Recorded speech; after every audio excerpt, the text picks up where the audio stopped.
जय श्री कृष्णा दोस्तों, मैं आपका छोटा भाई दारा सिंह रघुवंशी आज होली के शुभ अवसर पर आपको और आपके परिवार को हार्दिक बधाई एवं शुभकामनाएं। मैं आपको एक कहानी की तरफ ले चलता हूं। एक राजा थे, उनका शासन बहुत खराब चलता था। लोगों को थोड़ी थोड़ी कमियों में फांसी देना, देश से निकाल देना, उम्र कैद सुना देना, लोगों को जमीन हड़प लेना लोगों की, ये सब हरकत वो राजा साहब करते थे। वहां से लोगों ने निकलना शुरू कर दिया, पलायन करना शुरू कर दिया। वहीं नजदीक में एक राजा के ही देश में संत रहते थे। उन संत के कान भनक पड़ा कि ऐसे ऐसे राजा बहुत जनता को उत्पीड़न कर रहे हैं। तो संत महल की तरफ चले। रास्ते में जो लोग आग निकल के जा रहे थे, उन्होंने प्रणाम किया संत से। संत ने पूछा कि भाई ऐसे कैसे जा रहे हो, कि आप ही बताइए हम ऐसे में क्या करें। ये परेशानी है, थोड़ी थोड़ी कमियों में फांसी दे देते हैं, देश से निकाल देते हैं, उम्र कैद की सजा सुना देते हैं। हमारे राजा का चरित्र बहुत खराब है, दुर्व्यवहार है, व्यवहार सही नहीं है। और आप बताइए, किसी ग्रस्त जीवन में ग्रस्त से हटके कहीं अंत जाए तो बहुत बड़ी कठिनाइयां हैं। हमारा घर परिवार है, सब उखाड़ के ले जाना पड़ रहा है। अब बताइए। तो चलो मैं जाता हूँ, राजा से बात करता हूँ। वो संत राजा के पास पहुंचे। राजा ने उनका सत्कार स्वागत खूब भव्य किया। संत बोलने लगे कि भाई ये राजा ऐसा लगता तो नहीं है, फिर भी चलो ट्राई करते हैं। एक दो दिन संत उसके महल में रहे। उन्होंने देखा कि वास्तविक लोग कह रहे थे वही बात है। राजा बहुत घमंडी टाइप का, वो लोगों को उत्पीड़न देने वाला राजा है। सजा सुना देते हैं, मौत की सजा सुना देते हैं। तीसरे दिन जाने को कहा राजा साहब से कि मैं चलता हूं भाई राजन। संत बोले कि आपने जो भी प्यार सत्कार किया उसके लिए बहुत बहुत आभार है आपका। राजन ने कहा कि बताइए मैं आपकी और क्या हेल्प कर सकता हूँ, क्या सहायता कर सकता हूँ। संत ने कहा कि भाई मेरे दो प्रश्न हैं, मेरे मन में है, मैं उनको लेके जा रहा हूँ। अगर आप जवाब दोगे तो मैं आपसे बोल सकता हूँ।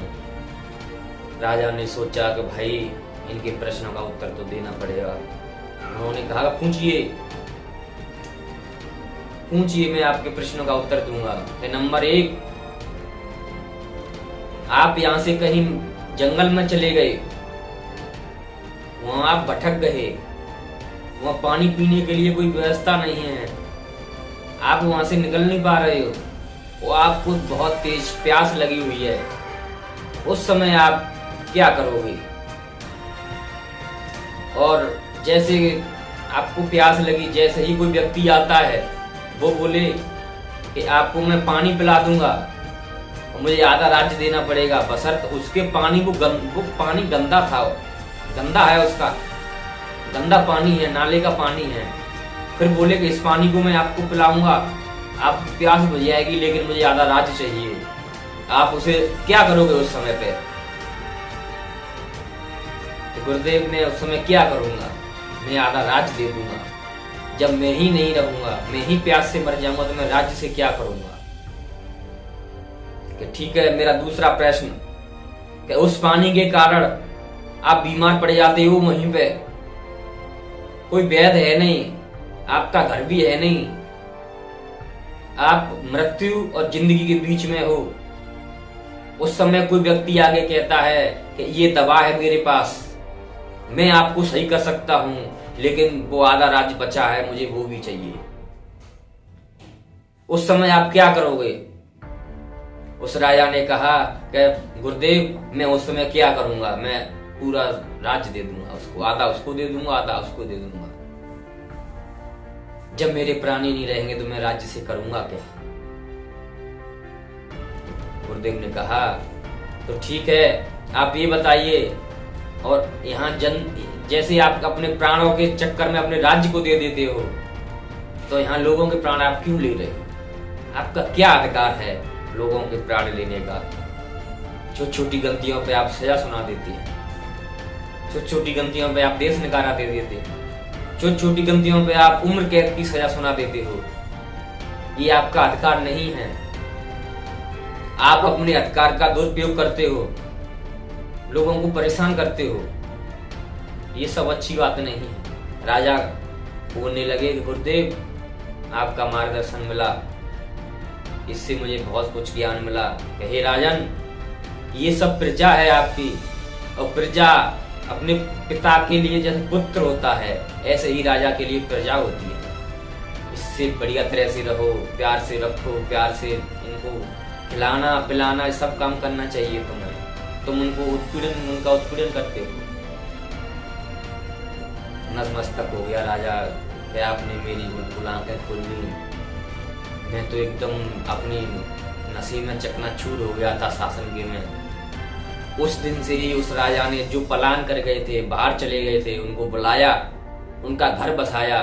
वही स्थिति पैदा हो गई जो राजा साहब की 50 साल की उम्र में पहले थी। एकदम कुशल बढ़िया तरह से हो गया, सब हरा भरा।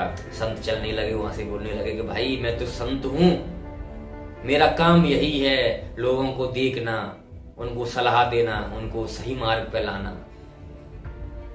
तो दोस्तों, मेरी ये कहानी आपको अच्छी लगे तो शेयर करना, मेरे चैनल को सब्सक्राइब करना, और आपका ऐसे ही प्यार मिल रहा है, मुझे ऐसे ही मिलता रहे, मैं आपसे यही कामना करता हूँ। फिर एक बार बोलता हूँ, आपको और आपके परिवार को आज के इस होली के दिन के अवसर पर मैं आपको हार्दिक बधाई व शुभकामना देता हूँ। बहुत बहुत धन्यवाद। जय हिंद, जय भारत।